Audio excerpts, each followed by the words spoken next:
नमस्कार। कक्षा 10वीं वाले छात्र, आप सभी अपना सामाजिक विज्ञान सोशल साइंस का अर्धवार्षिक परीक्षा पेपर देख लीजिएगा। इस पेपर का समय 3 घंटे होने वाला है।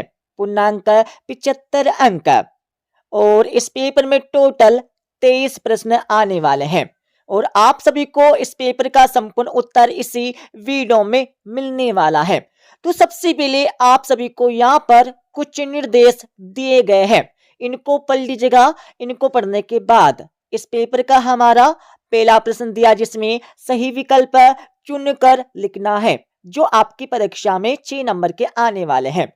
तो आपका पहला दिया है, स्वतंत्रता आंदोलन के दौरान वीर सेनानी भगत सिंह ने कौन सा प्रसिद्ध नारा दिया? तो पहले में आपको सही उत्तर लिखना होगा, स वाला इंकलाब जिंदाबाद का नारा दिया था। दूसरा आपका दिया है, प्रथम अंतरराष्ट्रीय पृथ्वी सम्मेलन किस वर्ष आयोजित हुआ? तो दूसरे में आपको सही उत्तर लिखना होगा, अ वाला 1992 में। तीसरा आपका दिया है, बंगाल का शोक किस नदी को कहा जाता है? तो तीसरे में आपको सही उत्तर लिखना होगा, अ वाला दामोदर नदी। और चौथा आपका दिया है, आंखों पर पट्टी बंधे हुए तराजू लिए हुए महिला किस बात का प्रतीक है? तो चौथे में आप सभी को सही उत्तर लिखना होगा, अ वाला न्याय का प्रतीक है। पांचवा आपका दिया है, भारत में वयस्क मताधिकार की उम्र है। तो पांचवें में आप सभी को सही उत्तर लिखना होगा, अ वाला 18 वर्ष। छठा आपका दिया है, सबसे अधिक वृद्धि किस क्षेत्र में हुई है? तो छठे में आप सभी को सही उत्तर लिखना होगा, स वाला तृतीयक क्षेत्र। तो इस प्रकार से 6 नंबर आपके सही विकल्प के कंप्लीट हो जाएंगे। अब आप सभी यहां पर दूसरा प्रश्न देख लीजिएगा जिसमें रिक्त स्थानों की पूर्ति कर लिखना होगा, जो आपकी परीक्षा में 6 नंबर के आने वाले हैं। इनके उत्तर देखने से पहले आप सभी को इस वीडियो के डिस्क्रिप्शन में Telegram channel plus WhatsApp channel की लिंक मिल जाएगी। तो आप सभी Telegram channel plus WhatsApp channel को ज्वाइन कर लीजिएगा। तो आपका पहला दिया है, प्राचीन काल में वृहत स्तर पर बांध, झील और सिंचाई तंत्रों का निर्माण किस शासक ने करवाया था? तो पहले में आप सभी को सही उत्तर लिखना होगा, चंद्रगुप्त मौर्य। चंद्रगुप्त मौर्य आपको पहले का सही उत्तर लिखना है। सॉरी। दूसरा आपका दिया है, जलियांवाला बाग की घटना कब घटित हुई? तो दूसरे में आपको सही उत्तर लिखना होगा, 13 अप्रैल 1919 ईस्वी में। ठीक है, ये आपको लिखना होगा दूसरे का सही उत्तर। और तीसरा आपका दिया है, बहुराष्ट्रीय कंपनियों द्वारा किए गए निवेश को क्या कहते हैं? तो तीसरे में आप सभी को सही उत्तर लिखना होगा, विदेशी निवेश। विदेशी निवेश कहते हैं। और चौथा आपका दिया है, 2019 के आंकड़ों के अनुसार विश्व में मानव विकास सूचकांक में भारत का क्रमांक है। तो चौथे में आप सभी को सही उत्तर लिखना होगा, 129वां। और पांचवा आपका दिया है, छोटा नागपुर क्षेत्र में किस प्रकार की जनजातियां निवास करती है? तो पांचवे में आप सभी को सही उत्तर लिखना होगा, मुंडा और संताल। और छठा आपका दिया है, मधुमक्खी पालन किस क्षेत्र में आता है? तो छठे में आप सभी को सही उत्तर लिखना होगा, प्राथमिक क्षेत्र में आता है। अब आप सभी यहां पर तीसरा प्रश्न देख लीजिएगा जिसमें सत्य या असत्य आपको बता के लिखना होगा, जो आपकी परीक्षा में 6 नंबर के आने वाले हैं। तो आपका पहला दिया है, कृषि तथा उद्योग एक दूसरे के पूरक है। तो बिल्कुल है, आपका पहला सत्य हो जाएगा। दूसरा आपका दिया है, बेल्जियम में एकात्मक सरकार है। तो बिल्कुल है, आपका दूसरा सत्य हो जाएगा। तीसरा आपका दिया है, केरल में शिशु मृत्यु दर अधिक है। तो बिल्कुल नहीं है, बहुत कम है, असत्य हो जाएगा। और चौथा आपका दिया है, लेटेराइट शब्द ग्रीक भाषा के शब्द लेटर से लिया गया है। तो बिल्कुल लिया गया है, सत्य हो जाएगा। और पांचवा आपका दिया है खुली बेरोजगारी को छिपी बेरोजगारी भी कहते हैं, तो बिल्कुल कहते हैं, सत्य हो जाएगा।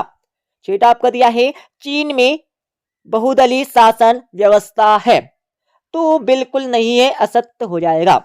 अब आप सभी देख लीजिएगा चौथा प्रश्न, जिसमें सही जोड़ी बनाकर लिखना होगा, जो आपकी परीक्षा में 6 नंबर की आने वाले हैं। तो भाई साहब आप सभी सही जोड़ी का मिलान कर लीजिएगा। रोलेट एक्ट, तो पहले में आपको लिखना होगा 1919 भारत में वैश्वीकरण, तो दूसरे में आपको लिखना होगा 1991 श्रीलंका में आपको लिखना होगा द्विदेश भारत में लिंगानुपात, तो चौथे में आपको लिखना होगा 919। और पांचवा आपका दिया है सार्वजनिक क्षेत्र, तो पांचवी का मिलान आपको करना होगा बी से सरकार के स्वामित्व वाले क्षेत्र। छठा आपका दिया है औसत आय को कहते हैं, तो छठे में आपको लिखना होगा प्रति व्यक्ति आय। और पांचवा आपका दिया जिसमें निम्नलिखित प्रश्नों के उत्तर आपको एक शब्द या एक वाक्य में देने होंगे, जो आपकी परीक्षा में 6 नंबर के आने वाले हैं। तो आपका पहला दिया है बॉक्साइट किस उद्योग के लिए कच्चा माल प्रयुक्त होता है, तो पहले में आप सभी को लिखना होगा एल्यूमिनियम। एल्यूमिनियम आपको पहले का सही उत्तर लिखना है, ठीक है, एल्यूमिनियम उद्योग। दूसरा आपका दिया है नेपोलियन ने इटली पर हमला कब किया था, तो दूसरे में आप सभी को सही उत्तर लिखना होगा 1796 में, ठीक है। और तीसरा आपका दिया है जिसमें IMF का पूरा नाम आप सभी को बताना होगा, तो तीसरे में आपको लिखना होगा अंतरराष्ट्रीय, लिख लीजिएगा अंतरराष्ट्रीय मुद्रा कोष, ठीक है, ये आपको लिखना होगा तीसरे का सही उत्तर। और चौथा आपका दिया है रंग भेद क्या है, तो भाई साहब आप सभी को बताना होगा रंग भेद क्या है, तो चौथे में आपको लिखना होगा रंग भेद दक्षिण अफ्रीका में एक नस्लवादी सामाजिक आर्थिक और राजनीतिक व्यवस्था थी। क्या लिखना होगा, लिख लीजिएगा रंग भेद दक्षिण अफ्रीका में एक नस्लवादी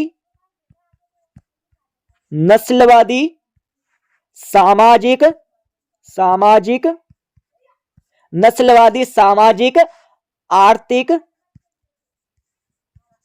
ठीक है, इसको लिख लीजिएगा। इसको लिखने के बाद आर्थिक के बाद आपको लिखना होगा और राजनीतिक